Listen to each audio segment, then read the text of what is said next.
డబ్బు ఉందంటే నువ్వు దానం చేయాలి, లేదా నువ్వు అనుభవించాలి. నువ్వు అనుభవించాక దానం చేయ తప్పు లేదు. దానికి ధర్మశాస్త్రం ఉందండి. ఆదాయంలో సగం అనుభవించవచ్చు, ధర్మశాస్త్రం స్పష్టంగా చెప్పింది. ₹1,00,000 మనకి జీతమో వ్యాపారం మీద లాభమో అంటే 50,000 ఖర్చు పెట్టేయాలి, దాచొద్దు. భార్యాభర్త సుఖంగా హాయిగా శ్రీ మహావిష్ణువులా ఆయన ఉండాలి, లక్ష్మీదేవిలా ఆవిడ ఉండాలి, నవమన్మధుడిలా కొడుకు ఉండాలి. శుభ్రంగా ఖర్చు పెట్టుకోండి. డబ్బు ఉన్నవాళ్ళు విమానాల్లోనే వెళ్ళాలి, ఏసీ రైళ్లలోనే వెళ్ళాలి. బాత్రూమ్ పక్కన కుక్కిపోతూ కూర్చోవద్దు జనరల్ కంపార్ట్మెంట్. డబ్బులు అయిపోతాయి అంటారు అని అడిచెడితే సరిపోయి అక్కర్లేదు, వెళ్ళు, డబ్బులు ఉన్నాయి కదా. డబ్బు ఉన్నవాళ్ళు ఇంట్లో పెళ్లి జరిగితే శుభ్రంగా ₹1,00,00,000 ఖర్చు పెట్టి వైభవంగా చేయాలి. ఎందుకంటే ఎలక్ట్రీషియన్లు బతుకుతారు, పందిళ్ళు వేసేవారు బతుకుతారు, పాకలు వేసేవాళ్ళు బతుకుతారు, వంట వండేవాళ్ళు బతుకుతారు, వడ్డించేవాళ్ళు బతుకుతారు. అంతమందిని బతికించాలంటే ధనవంతులైన వాళ్ళు ధనవంతులు వైభవంగానే పెళ్లి చేయాలి. వాళ్ళని మిగిలిన వాళ్ళు అదే కులంలో ఉన్న మిగిలిన వాళ్ళు అనుకరించకూడదు. మన దేశంలో పెద్ద జబ్బు ఇదే. ఓ రెడ్డి గారు చేస్తే ఇంకో రెడ్డి గారు మొదలెడతాడు. అయ్యా ఆయన ఆస్తి వేరు, నీ ఆస్తి వేరు. ఆయన 200 ఎకరాలు ఉన్నాయి, 20 ఎకరాలు ఉన్నా తేడా లేదా, ఆ రేషియోలో చేయి. కానీ కులాభిమానం మన దగ్గర ఎంతసేపు మన కులంలో ఇలా చేస్తారని, కులం కూడా మనకెందుకంటే మనకు ఆస్తి లేదు, ఏం చేద్దాం? కులం కోసం మొత్తం అప్పులు చేస్తామా? ఈ భేషజాలు వద్దండి, ధర్మశాస్త్రం చెబుతాం స్పష్టంగా. నీ స్థాయిలో నువ్వు 200 ఎకరాలు ఉన్న రెడ్డి గారు వాళ్ళ అమ్మాయికి పెళ్లి చేశాడు, నువ్వు చూసావు, ఎన్ని కోట్లు ఖర్చు పెట్టాడు, మంచిది. అందులో 10వ వంతు ఎంతో లెక్కట్టుకో, నీకు 20 ఎకరాలే కదా, ఆ లెక్కలు చెయ్యి. ఆడ మొగ దీనికి సహకరిస్తేనే పని జరుగుతుంది, లేకపోతే అప్పుల పాలవుతాం.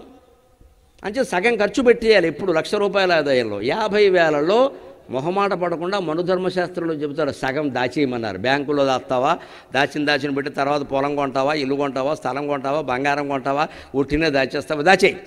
వడ్డీ రాకపోయినా మంచిదే, ఫిక్స్డ్ డిపాజిట్ దాచేయి. ఇంకా సగం ఉంటుంది కదా, పావలా 25,000, దాన్ని దాన ధర్మాలు చేయమన్నారు. అంత చక్కగా చెప్పారు ధర్మశాస్త్రంలో.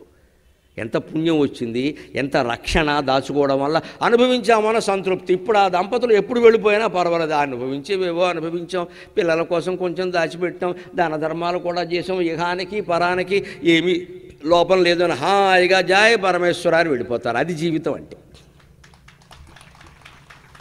ఇప్పుడే ఇంకో మాట చెబుతా, ₹1,00,000 ఆదాయం ఉన్నవాడు అలా చేస్తే 10,000 ఉన్నవాడు దానికి తగినట్టే చెయ్యాలి. మన ఖర్చులు 5,000 6,000 అయిపోయేలా చూసుకోవాలి. దాన ధర్మాలు 10,000 ఆదాయం 20,000 ఉండేవాడు పెట్టుకోకూడదు, పాపరైపోతాడు. నా వల్ల కాదని చెప్పాలి. అందులో ఏదో 500 100 వేసుకోవాలి, దాని లెక్క దానికి ఉంటుంది. దాచుకోవాల్సింది దాచుకోవాలి. 10,000 వాడు కూడా దాచుకోవాలి, ₹1,000 దాచాలి కనీసం. 2,500 దాచాలంటే కష్టమైపోతుంది కదా, 10,000కి ₹1,000 దాచు, పోనీ 500 దాచు. ఎంతో కొంత దాచాలండి, నెల ఖచ్చితంగా. 500 ఆదాయం ఉన్నవాడు కూడా ₹1 దాచాలి, అంతే లెక్క. ఈ దాచే అలవాటు లేకపోవడం వల్ల భవిష్యత్తు నాశనం అయిపోయింది. దానం చేసే అలవాటు లేకపోవడం వల్ల పరలోకాలన్నీ పోయే, ఏకలోకంలోనూ సుఖం లేదు. 10,000 ఆదాయం ఉన్నా సరే ₹2 దానం ఇవ్వలేవా, ₹10 ఇవ్వలేవా, కొంపనట్టుకుంటా ₹10 గుళ్ళవై దాచలేవు. ₹100 దాచుకో, ఎక్కువ 100 దాచు, రికరింగ్ డిపాజిట్ కట్టు, నెల 100 కట్టు, వెళ్ళు. అదో 10 ఏళ్ళు కడితే ఎంత అవుతుందండి? నెలకు 1,200, సంవత్సరానికి 1,200 అయింది, 10 ఏళ్ళకి 12,000 అయింది, వడ్డీతో కలిపితే 15,000-16,000 అయింది. చాలు, మన స్థాయికి ఏదో ఖర్చుకు పనికొస్తుంది. ఇంత చక్కగా బతికే ఉపాయాలన్నీ చెప్పాడు విదురుడు. కేవలం ఏదో ఆధ్యాత్మిక విషయాలు కాదు, జీవితం ఇదంతా. ఎందుకు పాడు చేసుకుంటున్నారు? ధనవంతులైన వాళ్ళు దానం చేయండి. అలాగే దరిద్రంచ అతపస్వినం, ఇంట్లో కుండలు డింకీలు కొడుతున్నాయి, పేదరికం, కష్టపడి పనిచేసుకోవాలి. ఒకప్పుడు మనం చెడిన వాళ్ళం అయి ఉండొచ్చు, బాగా బతికం. ఇప్పుడు లేదు కదా, ఇప్పుడు పని చేసుకోవాలి. మన కుటుంబం ఒకప్పుడు ఈ ఊళ్ళో బ్రహ్మాండంగా బతికింది. ఇప్పుడు మనం ఎవరి దగ్గర నౌకరీ చేస్తే బాగుండదు. ఈ భేషజాలు పనికిరావు, చేసుకోవలసిందే. డబ్బు లేదు కదా. కుక్కదానం బట్టైనా కుటుంబాన్ని పోషించమన్నారు సామెత. కుక్కదానం బట్టైనా కుటుంబాన్ని పోషించు. గోదానం చేయకపోతే కుక్కదానం పట్టు, ఎవరింటి దగ్గర దాన్ని కాపలాకి పెట్టు, వాచ్మెన్ కింద. దాని కింద నెలకు 500 తీసుకో, అంతే కుక్కదానం అంటే లెక్క. కుక్కదానం బట్టే దాన్ని ఉపయోగించుకుంటే డబ్బులు వస్తాయి.